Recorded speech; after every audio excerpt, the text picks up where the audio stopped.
Hello, and welcome back to the Evidence Locker. Today, we are covering the case of the Dardeen family murder. I won't go into any unnecessary detail, but please be warned this is a very violent and graphic case and involves the murder of small children. Ana, Illinois is a very small town, the kind you can miss and blink. It's one of those towns that has just one stoplight and around 2,000 people. There's an Uncle Joe's barbecue, a gas station, a funeral home, and not much else. One of those towns where you would leave your doors unlocked at night and always speak to your neighbors. However, the sense of ease began slipping in the 1980s. In just 2 years, the county Ana resided in had 15 homicides. This time, people started locking their doors and keeping a tighter watch on their kids. Keith and Elaine Dardeen arrived in Ana the year before all this came to a head. Keith was 29, working at a local water treatment facility. Elaine was 30, commuting to Mount Vernon, where she worked at an office supply store. The couple had a 2-year-old son, Peter, and by the fall of 1987, Elaine was 7 months pregnant with their second child. They already had names picked out: Ian for a boy, Casey for a girl. Dean family attended the local Baptist church where Keith sang and Elaine played piano. They didn't party, do drugs, or get into any trouble. Keith was careful with money in a way that was borderline meticulous. He would buy sodas for 50 cents and resell them at work for 55 to 60 cents. He would quietly funnel every spare dollar into a college fund for his son, Peter. He was planning years ahead, thinking about a future for his son. The family wasn't on anyone's radar, but Keith had reportedly been uneasy, and whatever was bothering him, he hadn't been wrong about. Keith's mother, Joanne, would later say he told her he wanted to move back to Mount Carmel, even if it meant quitting his job and attempting to figure things out later on. His mother asked, "Why are you coming back?" Keith replied, "There's just too many things happening down here. There's people being murdered and robbed and all kinds of meanness. I don't like it." One night, a young woman knocked on the Dardeen family door and asked to use their phone. Keith refused to let her inside.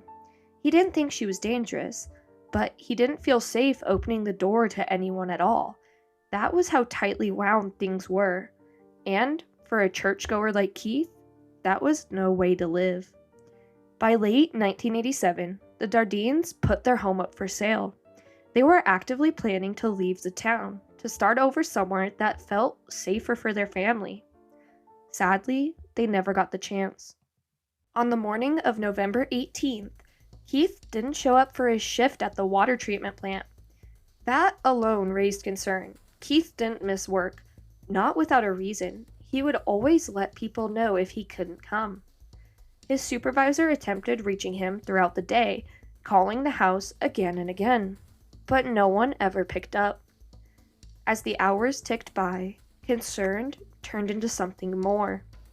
Eventually, the supervisor contacted Keith's parents, his emergency contacts. Though divorced, both still lived around the same area, about 80 miles away. They hadn't heard from their son either and didn't know what the issue was, or if there was one. But he wasn't at work and couldn't be reached at home, so they thought something must be wrong. Keith's father, Don, had a spare key.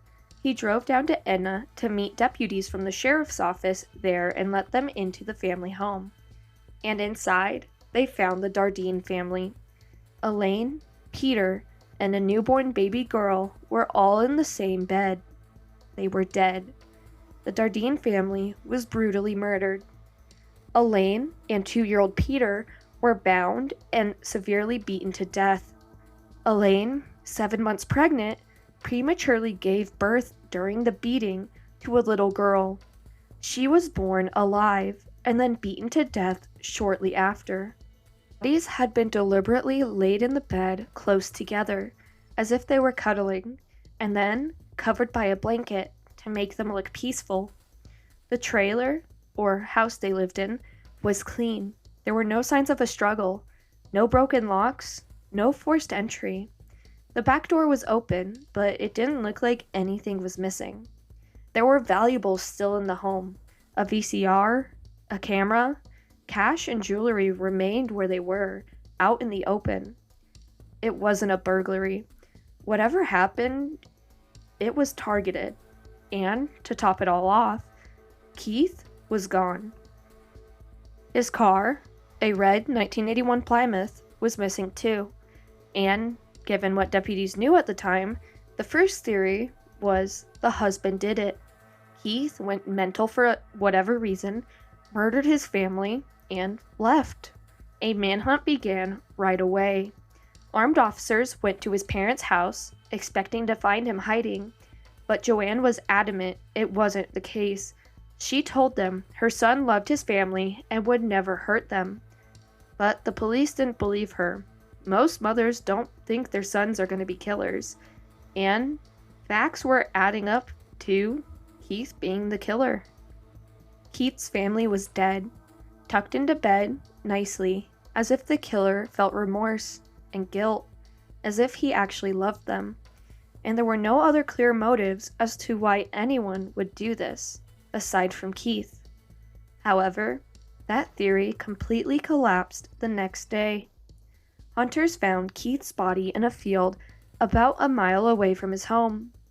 He was shot 3 times, one to the skull, one to the right side of his face, and once straight through his left cheek.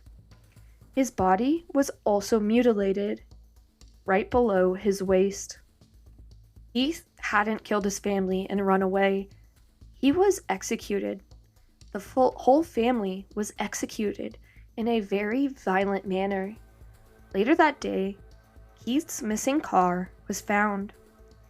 And this is one of those details that just adds another layer. The Plymouth was parked at the police station in Benton, about 10 to 11 miles south of the Dardeen home, just left there in plain sight of any officer inside. Inside the vehicle was covered in blood. Whoever committed this crime drove a blood-soaked car to a police station, parked it, and walked away. This didn't just feel like some local thugs wanting to kill someone for fun. The cops felt like this was something more. And to do everything they did and leave a bloody car in the police station parking lot, this wasn't improvising. They were planning. The questions were why and who. News of the Dardeen family murder quickly spread through Jefferson County. People were scared already, but now they were paranoid. Gun sales reportedly went through the roof, and people began buying security systems in bulk. They had originally had their doors unlocked, and now were guarding them at night. 30 detectives were put full-time on the case. Over 100 people were interviewed, and over 150 pieces of evidence collected. But none of it led anywhere. The more police looked at the case, the more it seemed like a violent killing was all the perpetrator wanted. Police looked at Keith's life for clues. Affairs, gambling, drugs, financial trouble. There was nothing. Toxicology reports later showed no sign of drugs or alcohol in either of the parents or children. And they were regular church-going folks in a community that was already paranoid. Was the late 1980s, and satanic panic had already spread across the country, and some people believed the murders had to be ritualistic. No person would murder a family that brutally for any other reason. Specialists, however, denied a ritual killing. Ritual killings, they said, would follow a pattern, symbol, marking. There would be certain objects left, and repeated acts meant to communicate something. None of that was present. There were no symbols. There was no staying beyond what was apparent. There was no evidence of any organized ritualistic behavior. Whatever happened to the family, it was something else. Something they couldn't figure out. Robert Lewis, the county coroner, didn't think the family had been chosen randomly. He told journalists it seemed really personal and deliberate. If it was personal, though, who could have hated this quiet, law-abiding family this much? No one who was interviewed had a bad word to say about Keith or Elaine, or knew anyone who did. One theory that popped up was mistaken identity. Maybe someone thought the Dardeens were somebody else. A second theory that Joanne suggested years after the murders was that someone tried to pressure Keith into selling drugs, and he refused. Or potentially someone was interested in Elaine romantically, and she turned them down, which led to rage.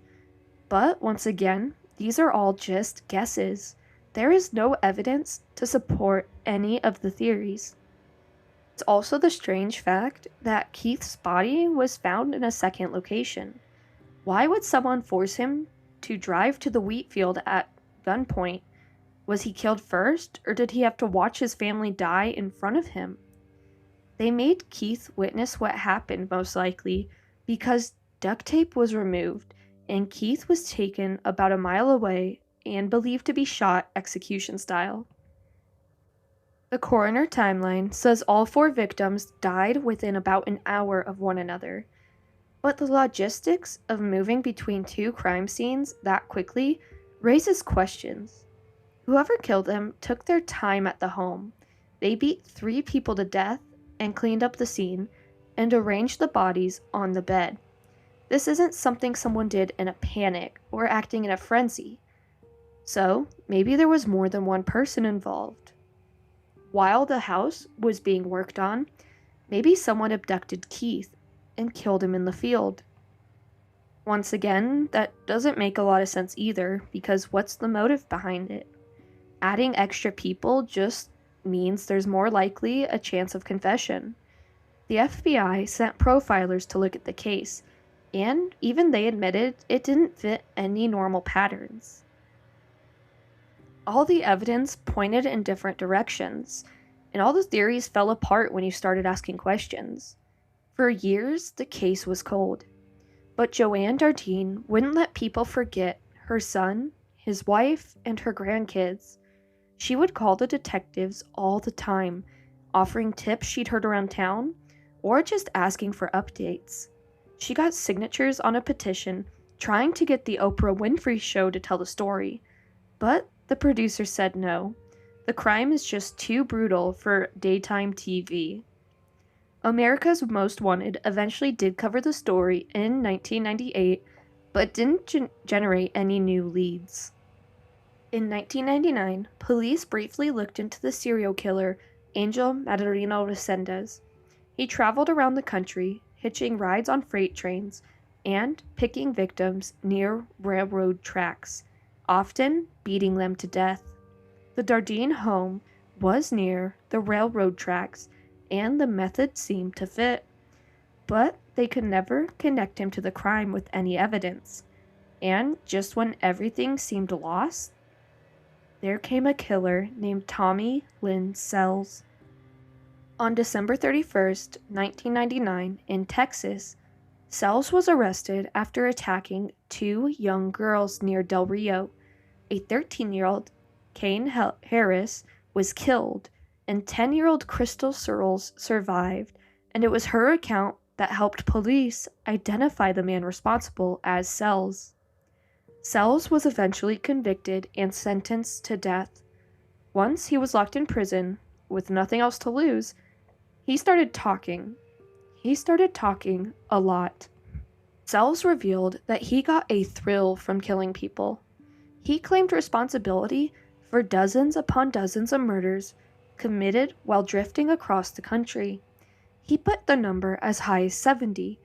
However, investigators were only able to confirm his involvement in about 22 of them. There was enough to establish a pattern that Sells was a transient killer and comfortable with extreme violence, moving from place to place with no roots, and without witnesses who would be able to say his name. So, when his confessions reached Illinois, detectives decided to listen. According to Sells, he was responsible for the Dardeen family murders. He had apparently been moving around the Midwest throughout the 1980s. He'd work odd jobs, carnivals, sometimes stealing what he needed to survive. He would travel by hitchhiking or hopping on freight trains, and he claimed that was how he'd come to know the Enna area. What followed was a story that began to fracture. Originally, Sells said he met Keith in November 1987, either a truck stop near Mount Vernon or at a local pool hall. It changed depending on when he told the story. However, in both stories, Sells claimed Keith invited him over to dinner, and afterwards Sells said Keith made a proposition involving Elaine, something Sells described as triggering an uncontrollable rage. He said he forced Keith into the car at gunpoint and drove him to the wheat field, killed and mutilated him, then returned to the trailer to kill Elaine and Peter because they had witnessed it. He claimed the anger explained why he killed the newborn as well. Later, however, he told a completely different story. In that version, Sells said he jumped off a freight train near Enna and noticed the Dardeen home because it had a for sale sign out front. He explained he drank beer, waited, and then knocked on the door under the pretense of being interested in buying the home. From there, he said he overpowered Keith, forced him to tie up his wife and son, and made him drive out to the wheat field. He claims he then mutilated Keith and shot him. Afterwards, Sells said he went back to the trailer, killed the rest of the family, cleaned the scene, and then drove Keith's car to where it was left at the police station. It is the same outcome, but it is a completely different story, and that was the issue. Besides the differing accounts, there were also a few other problems with these stories. First, Keith's friends and family found it completely impossible that he would invite a stranger home for dinner. Second of all, Keith making an advance with Elaine doesn't fit anything anyone knew about him. No one who knew Keith ever thought he would have any interest in men, and police found no evidence of it during their investigation. Detectives believed Sells invented the detail to make the crime seem justified, which is something he did when he confessed to other murders. He'd add provocative elements to make himself look like less of a monster. Lastly, when investigators pressed Sells on details that were never made public, he didn't know the answers. He said Keith was shot in a certain seat of the Plymouth, but the evidence proved this to be incorrect. When they asked how Elaine's body was posed, he answered wrong at first. Then he guessed correctly on the second try. Sells did, however, get a few things right. He correctly described some watermelon-themed ceramics found in the home. For some detectives, they believed this was case closed. I mean, how could he know unless he was inside? But others pointed out that most of what was described was reported in the media at some point. The stuff he got right could likely be from articles, and the stuff he got wrong showed he was in fact guessing and didn't really know anything about the crime. Jefferson County State Attorney Douglas Hoffman decided not to file charges against Sells. He said there's just too many inconsistencies in the story, and there's not near enough physical proof. Hoffman said Sells was still the number one suspect, but he couldn't prosecute based on a questionable confession and nothing else. Sells maintained until his death in 2014 that he was in fact responsible for the Dardeen family murders, and to this day, no one has been charged for the deaths of Keith, Elaine, Peter, and baby Cassie. DNA samples from the victims are still preserved in Jefferson County, but there's no suspect DNA to compare them to. The evidence has been tested and retested, but nothing has led to a lead. This case is brutal, and yet it remains unsolved. Friends and family of the Dardeens have never gotten closure. and the small town that they left their mark on never got answers. Do you think Tommy Lynn Sells is responsible for the Dardeen family murders, or do you think it was someone police never suspected? Was Sells just confessing to make himself seem like more of a monster, or was he actually there that night? Let me know your thoughts. This case is truly horrifying, and I hope you stay curious and stay safe. Join us next week as we open another locker. Thank you for listening to The Evidence Locker. This podcast is written and hosted by me, Shay, and edited by my husband, Toby. If you enjoyed today's episode, please give us a like and a follow and leave a comment or a review. It really helps our podcast and allows us to do more research. Thank you so much for listening. Join us next week.